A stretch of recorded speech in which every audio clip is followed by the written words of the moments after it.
Então, é isso que a gente ia apresentar para vocês, então, algumas questões em relação à ementa, que nós mostramos para vocês aqui, bibliografia e a tipo de avaliação. Então, eu vou entrar agora com vocês no tema de permeabilizações. Como eu disse para vocês, não vou aprofundar muito, mas eu vou aproveitar um pouquinho mais do nosso tempo de aula. E a gente vem, então, iniciando, falando um pouquinho sobre esse tema. Talvez muitos de vocês já conheçam, já ouviu falar, outros talvez não. Então, nós vamos mostrar para vocês alguns elementos, alguns tipos de impermeabilizante, quais são os locais que deve se impermeabilizar, e venho descrevendo isso agora com vocês. Então, deixa eu só mudar o slide aqui, para a apresentação que eu preciso.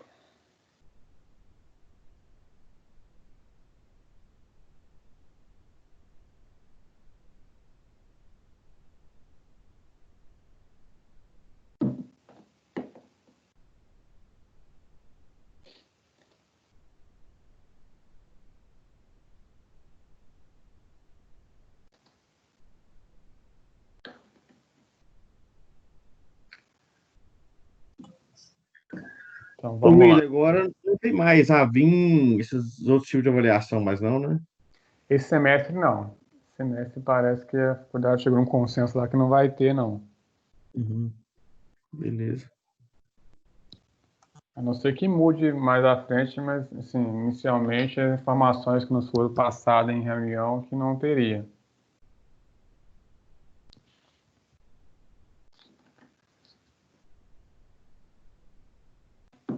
Mas vamos lá, então.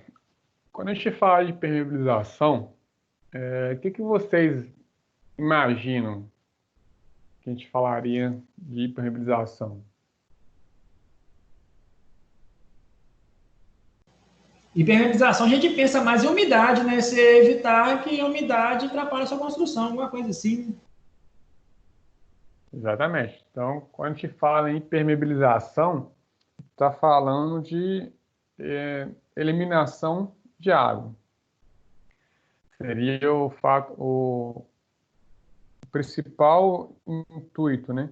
Na verdade, mas sendo um pouco mais exato do que eu acabei de falar, quando a gente fala que vai impermeabilizar alguma estrutura ou alguma coisa, igual a Ananias falou, a gente quer evitar problema contato com a água, mas quando eu falo impermeabilizar, não posso entender que eu vou acabar com a água. Isso eu só consigo eliminar a água se eu fizer uma tratativa de dispositivos de drenagem, que é instalando algum dispositivo que venha a realmente fazer com que essa água suma, entre aspas, desse local na qual você está trabalhando. Então, quando eu falo em permeabilização, nós vamos ver os conceitos mais à frente, mas a impermeabilização ela tem como característica não eliminar a água, mas sim tornar uma superfície que você está tratando, digamos, suscetível ou capaz de evitar deixar essa superfície, como se fala,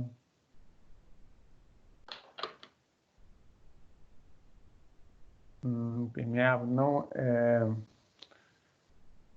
tirar a porosidade, entre aspas, né? Evitar com que a água gerar uma película. A água permanece no local onde eu estou trabalhando, mas essa água não tem contato direto com o elemento a qual eu quero proteger. Então, a impermeabilização é uma proteção de uma superfície que vai estar em contato com a água.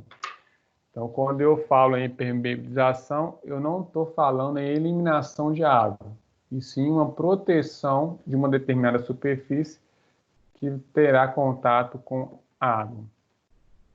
Então, quando a gente fala em impermeabilização, a gente fala em questões de atender as necessidades do cliente, tem questões de custos e questões também relacionadas ao prazo. Eu falei para vocês no início que a hipermeabilização é um ponto ou um fator negligenciado por muitos clientes por achar ou menosprezar os benefícios que ela tem. Então, quando eu falo em priorização custo, para quando você trabalha com empresas capacitadas, né, também você não pode pegar qualquer pessoa que não que se diz ou que está iniciando, querendo se aventurar nesse ramo. A priorização acaba sendo uma técnica muito específica. A gente tem um custo aí em torno de 1 a 2% do valor da obra. Aí quando você fala para o seu cliente que terá esse custo, ele despreza isso. E futuramente ele começa a ter vários problemas, como eu já citei, de várias patologias que vão surgindo. Então o grande problema de não impermeabilizar são justamente as patologias que vêm ao longo prazo. A infiltração de água não é algo instantâneo, a não ser que seja uma coisa torrencial, né, de água que tem naquela região. Mas a infiltração é algo que vai ao longo do tempo, a longo prazo. Então, quando eu falo em dar um tratamento ou impermeabilizar uma fundação, impermeabilizar um piso, uma laje, eu estou falando em dar garantias de segurança, não só de segurança, mas também de estética para o meu cliente. Imagine o seu cliente fazendo um piso, daí a 2 anos ele tem problema com filtração, tem que quebrar o porcelanato inteiro. Então, quando a gente trabalha hoje com impermeabilização, a impermeabilização de um piso, por exemplo, ela tem que ter a mesma durabilidade que se espera de um piso. Um revestimento cerâmico, um revestimento de porcelanato. Hoje, as normas recomendam ou consideram que um piso tem que ter durabilidade no mínimo de 12 a 15 anos de vida hoje.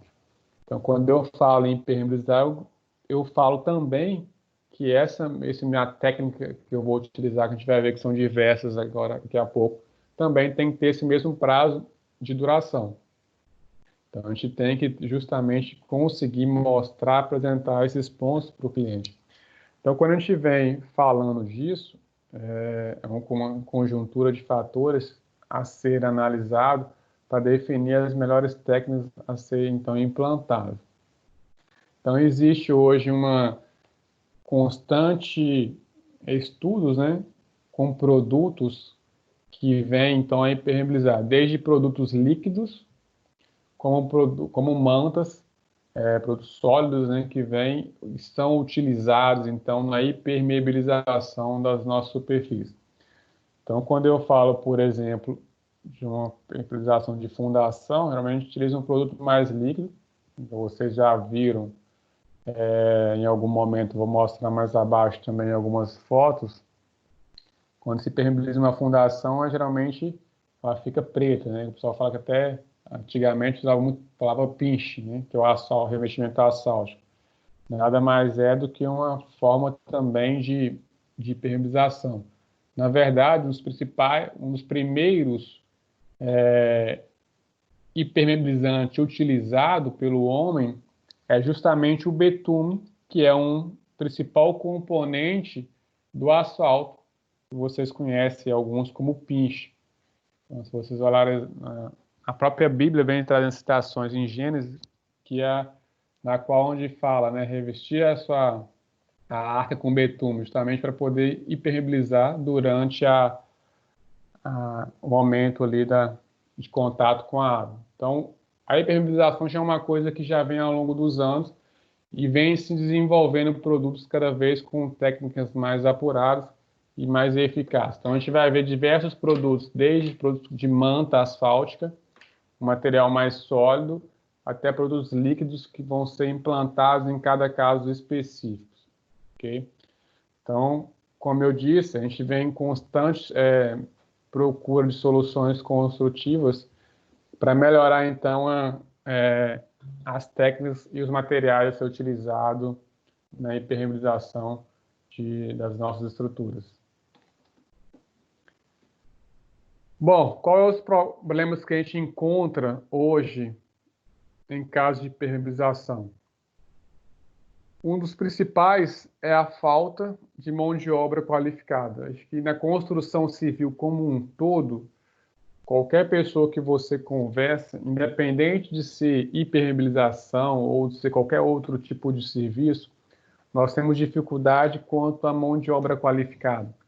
Então, quando eu falo de uma fundação, para estaca aérea, uma fundação um pouco mais apurada, você começa a encontrar um pouquinho mais de dificuldade para implantação, talvez, ou inovação de algumas técnicas que já existem no mercado. A gente conhece claramente como que é a instrução dos profissionais que trabalham diretamente na construção civil, trabalham de forma braçal.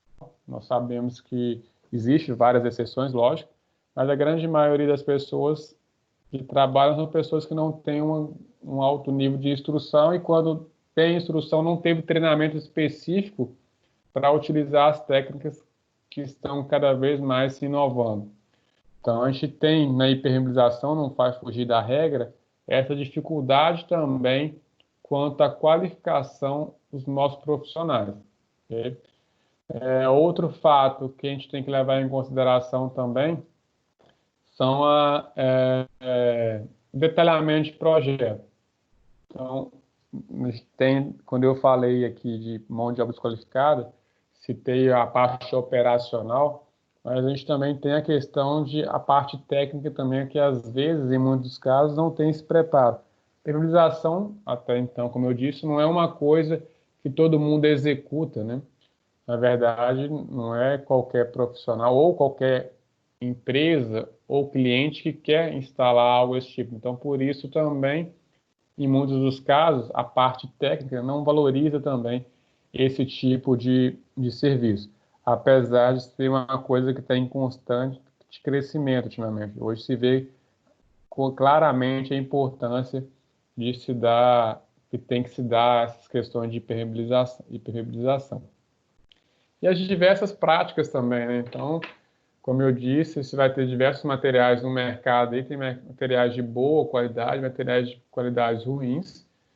Então, temos materiais que são normatizados já pela NBR, outros que estão chegando no mercado ou já estão aí, não tem esse reconhecimento da NBR. Não quer dizer que eles são ruins, mas quando você tem um material onde você não tem uma norma ou uma especificação clara, técnica, você corre o risco de não atender seus anseios, né?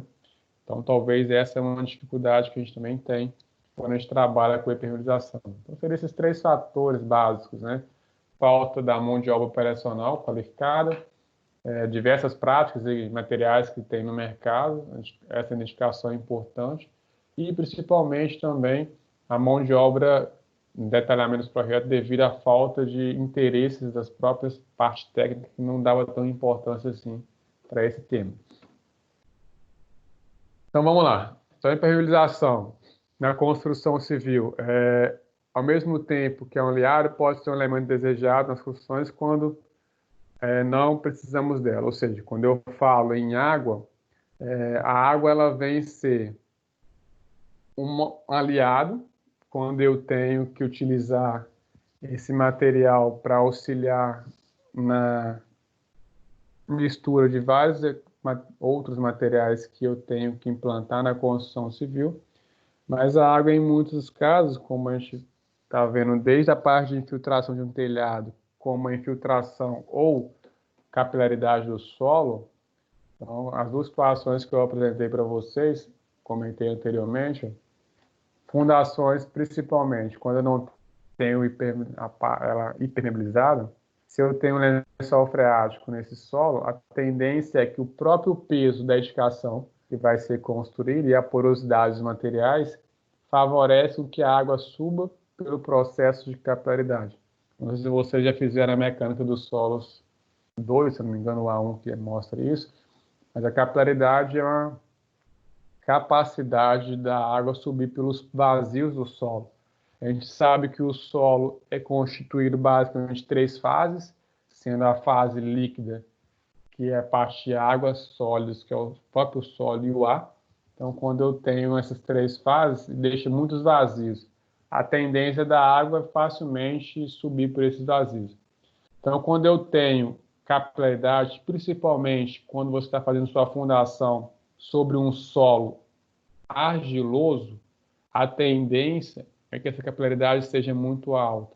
Para vocês terem noção de ordem de grandeza, quando eu falo de capilaridade, que é esse efeito da água subir pela parede ou pelos vazios das suas edificações, se eu estiver trabalhando com um solo ou com minha fundação assentada em um solo argiloso, que é um solo fino, essa capilaridade, que é a subida de água, ela pode alcançar até 10 metros de altura.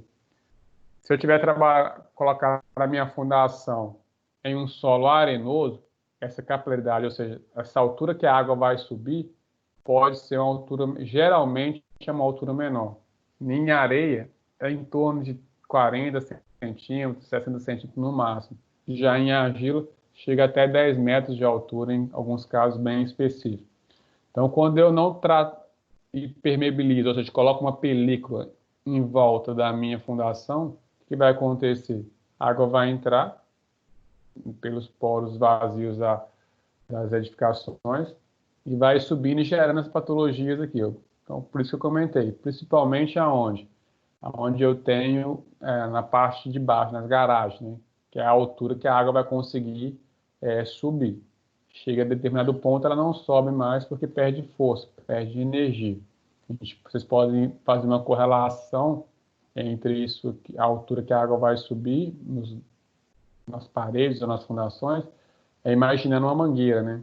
Tem uma mangueira com diâmetro X, se você apertar metade da mangueira, a água vai mais longe, ou seja, quanto maior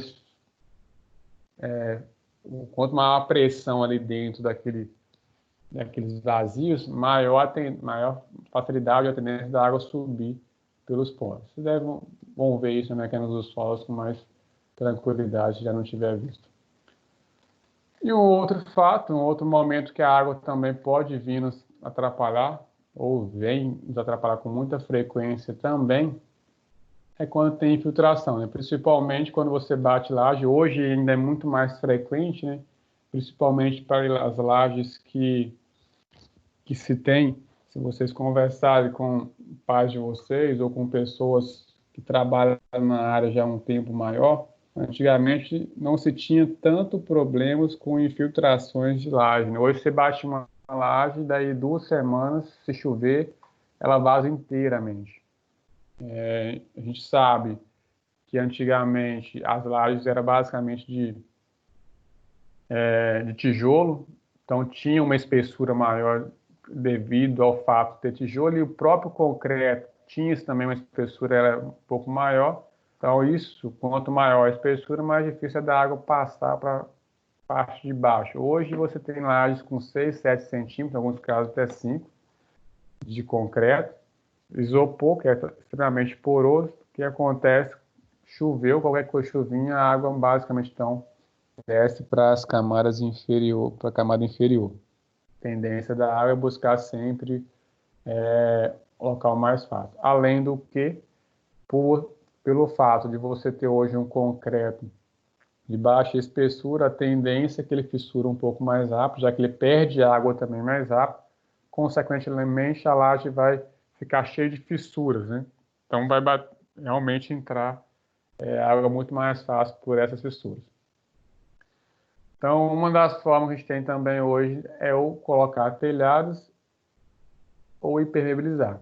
Quando você tem a possibilidade de colocar o telhado, você já minimiza também esse problema, a necessidade de impermeabilização, mas em muitos dos casos você ainda vai construir alguma área de serviço, alguma coisa por cima, ou se não vai colocar telhado, você realmente tem que vir a impermeabilizar, porque senão você vai acabar infiltrando apartamento de baixo, a casa de baixo, vocês vão ter acesso aí.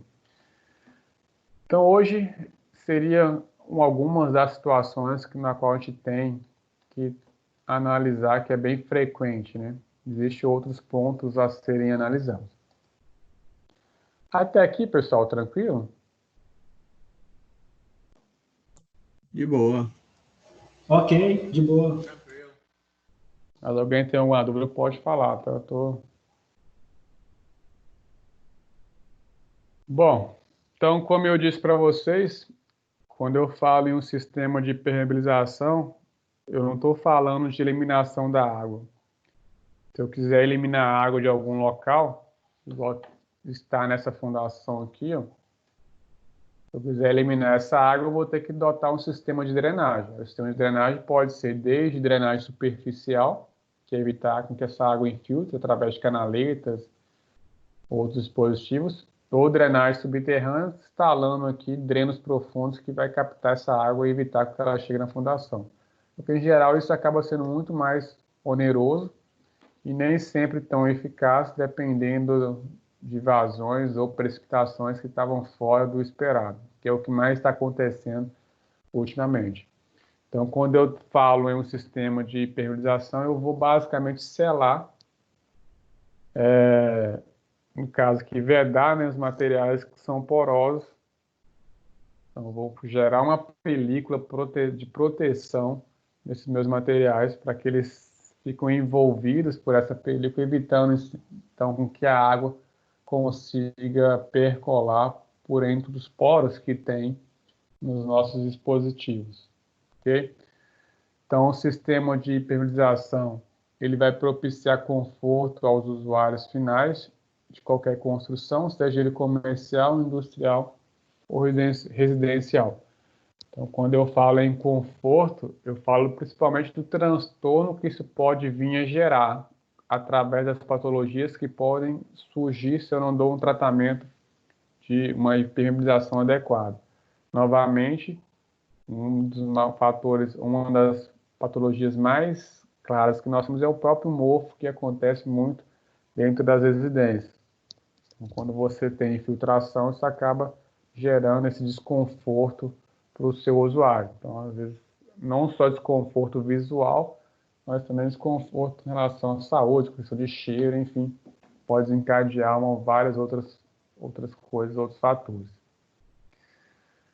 Então, aqui só para vocês visualizarem algumas imagens, só para ilustrar um pouquinho para vocês dos efeitos de não impermeabilização ou de uma impermeabilização mal executada, né? Então, nós temos casos clássicos sendo representados aqui para vocês, como eu mostrei, impermeabilização próximo ao pé das paredes, por infiltração, seja ele por capilaridade, ou seja, por estar, por exemplo, uma parede encostada em um aterro vizinho, alguma coisa assim que você não previu. É muito comum isso aqui também. Patologias geradas no teto, devido à infiltração da laje. Então, essa infiltração pode ter ocorrido por fatores climáticos convencional, que é chuva, ou até mesmo por alguma infiltração de rompimento de alguma tubulação. Mas a gente está trabalhando aqui em relação, basicamente, a infiltrações geradas por questões naturais, né?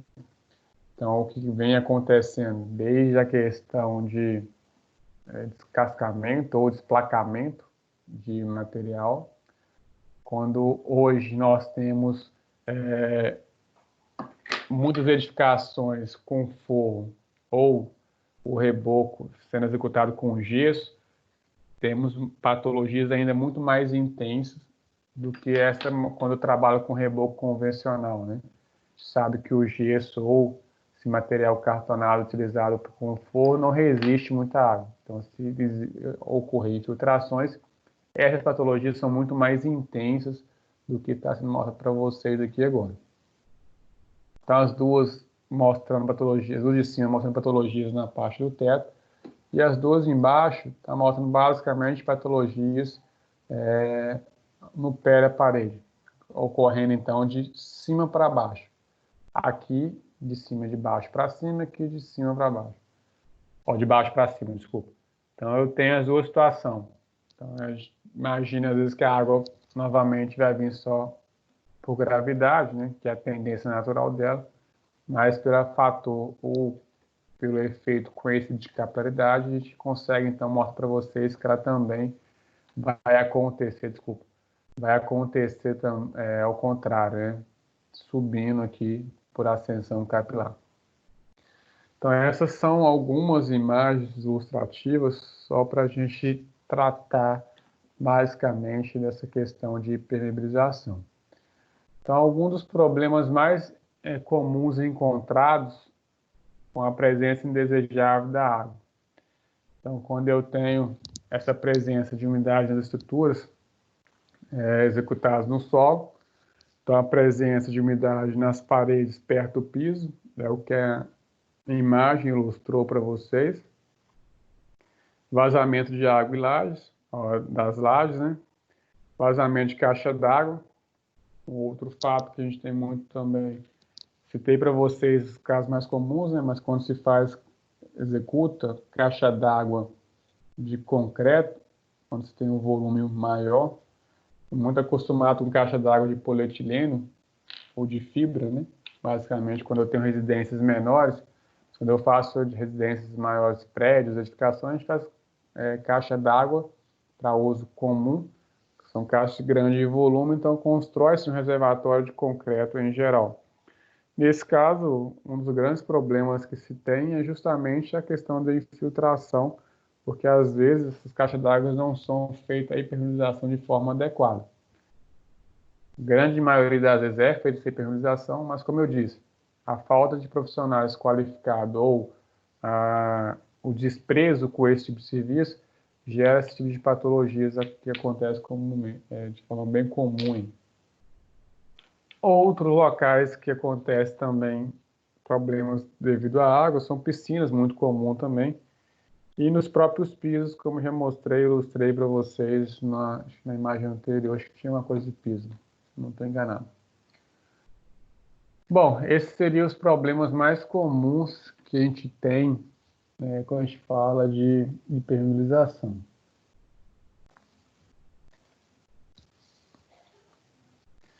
Então, quando a gente quer evitar problemas, como citados anteriormente, filtração de laje, piscinas, caixa d'água, vai-se então se recorrer então aos sistemas ou dispositivos de impermeabilização, na qual nós temos vários materiais, como eu já citei, e vou mostrar para vocês mais à frente, desde materiais líquidos, como materiais sólidos, como manta asfáltica, que são utilizados então, basicamente para ajudar a gerar uma película protetora ou uma repelente.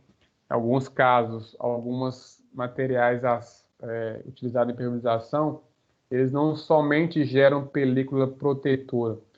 A gente tem alguns materiais que eles conseguem repelir água, mas quando eu falo repelir essa água, não são águas em grande quantidade, tá, pessoal? Quando a gente imagina o subsolo, eu tenho, na teoria, pouca umidade, que por isso que às vezes demora tempo para aparecer patologias. Então, existe alguns materiais que geram essa película que evita o contato com a água, mas ele também tem uma outra característica que é repelir a água. Então, existe uma forma também, um material que tem essa característica. Mas, de forma geral, a função da impermeabilização é gerar uma camada protetora que vai promover estequidade aos nossos dispositivos a qual a gente quer proteger. Ok?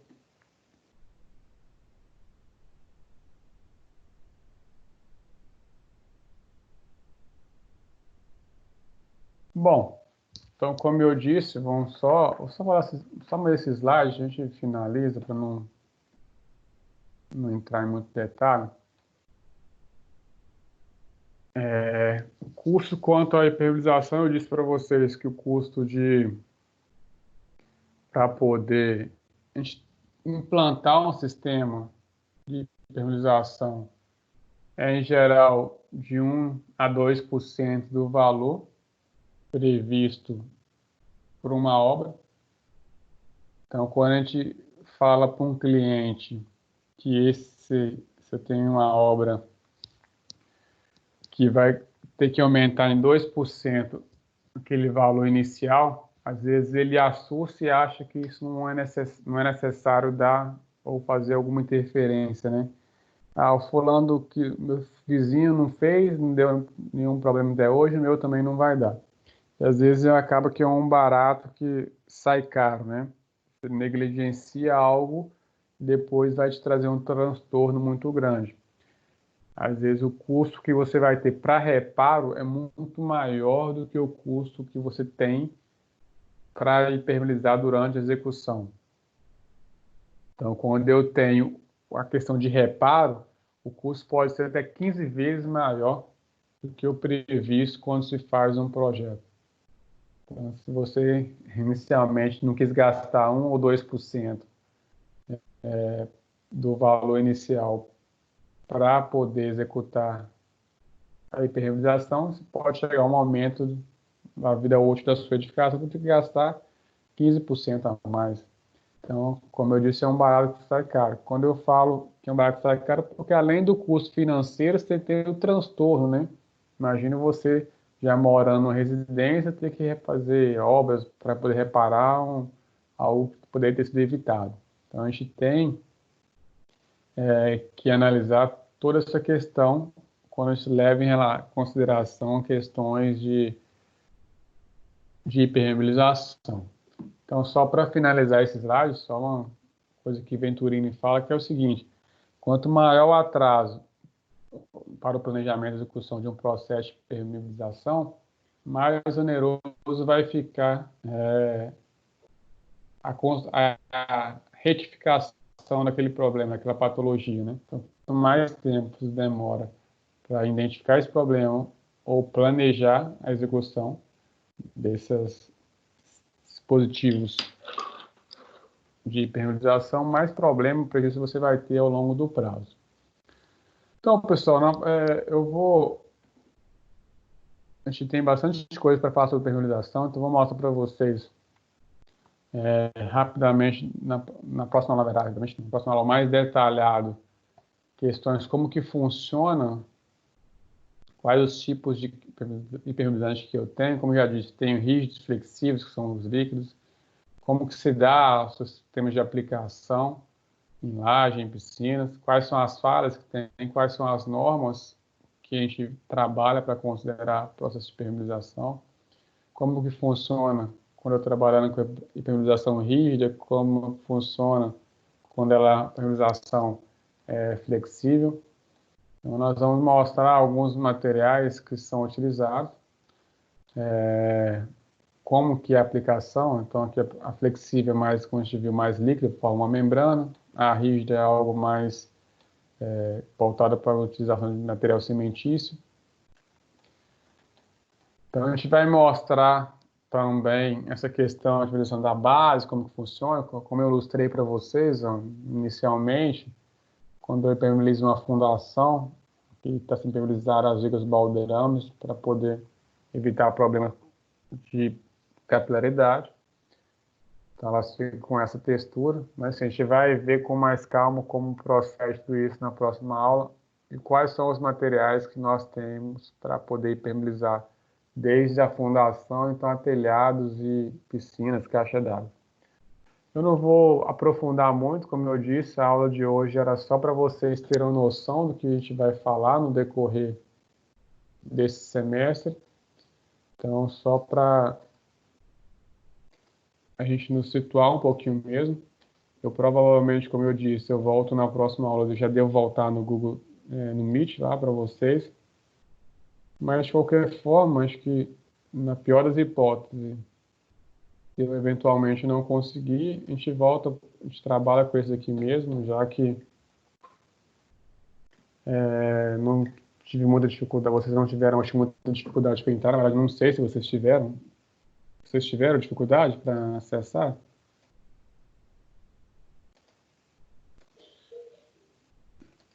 Pessoal? Tranquilo, verdade. Tranquilo. Ok, foi tranquilo também.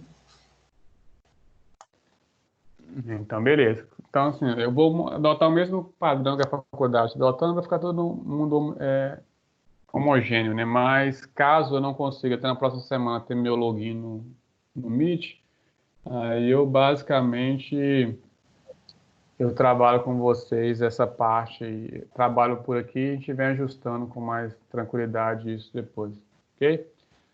Em relação ao que nós falamos hoje, pessoal, vocês têm algum comentário a ser feito? O que vocês acham que a gente pode... Alguma coisa da emenda que vocês acham que pode acrescentar, que vocês têm curiosidade, a gente pode tentar deixar aqui para ajustar isso no decorrer do semestre. A gente vai ver que a gente vai conseguir alguns tópicos aqui ser muito mais rápidos, outros um pouco menos, mas a gente consegue inverter algumas coisas que vocês julgarem necessário, ok?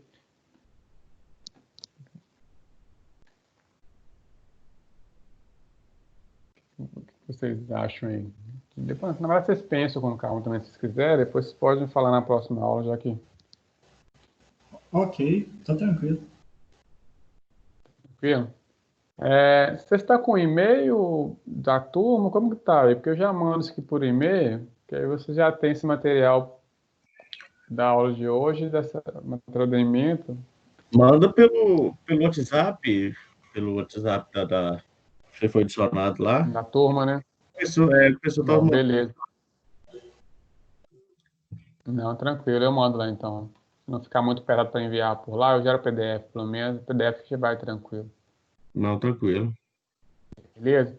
Então, pessoal, acho que, como eu disse, hoje era mais a gente ter um bate-papo mesmo. Essas aulas que eu dou geralmente está gravada, eu jogo agora também no YouTube. Vocês têm um link lá de acesso. Vocês podem visualizar em outro momento. Não sei se eu consigo fazer no Meet isso, porque no Teams eu sempre faço isso. Eu gravo as aulas, depois jogo lá no YouTube e mando o link para vocês. Essa eu vou fazer isso. Daqui a pouco eu já consigo lançar, já mando o link para vocês lá. No mais, é mais isso mesmo. Acho que a gente tentar nos posicionar um pouquinho, para entender como que vai funcionar essa dinâmica. Vocês já estão acostumados, né? Que os semestres passados já se adaptaram, acho, bem a isso já.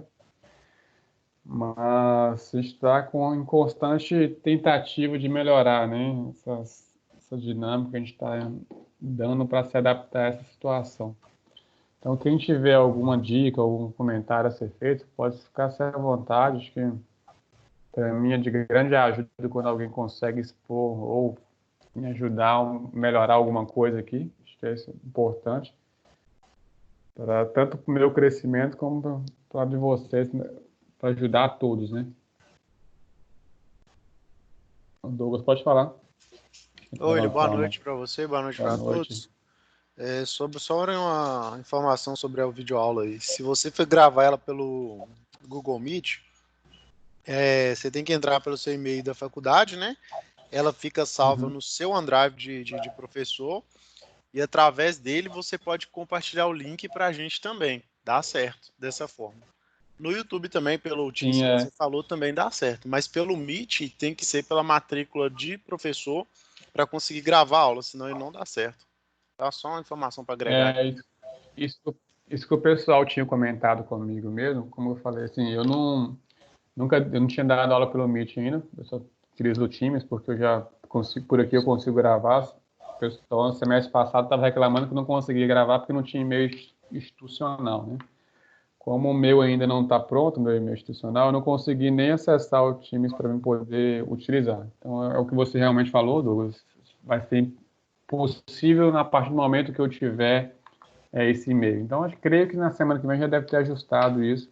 Aí a gente volta, aí vocês vão ter tudo padrão mesmo, e como você comentou lá, eu mando o link para vocês no Google Drive. Vai ficar gravado, né, espero eu. Mas essa aqui já vai estar gravada também, já jogo lá para vocês no YouTube, depois mando o link para vocês poderem estar por dentro aí.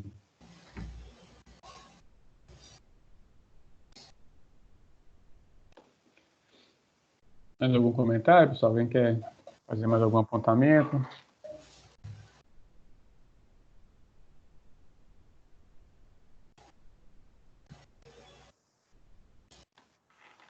Então, vou finalizar por hoje aqui, então. A gente volta na semana que vem, nesse mesmo horário aí. Na verdade, é 6h50, né? Hoje eu trazei 10 minutinhos, mas acho que tento manter esse horário padrão aí. A gente vai depois ajustando direitinho, ok? Ok. Ok, William, obrigado. Obrigado.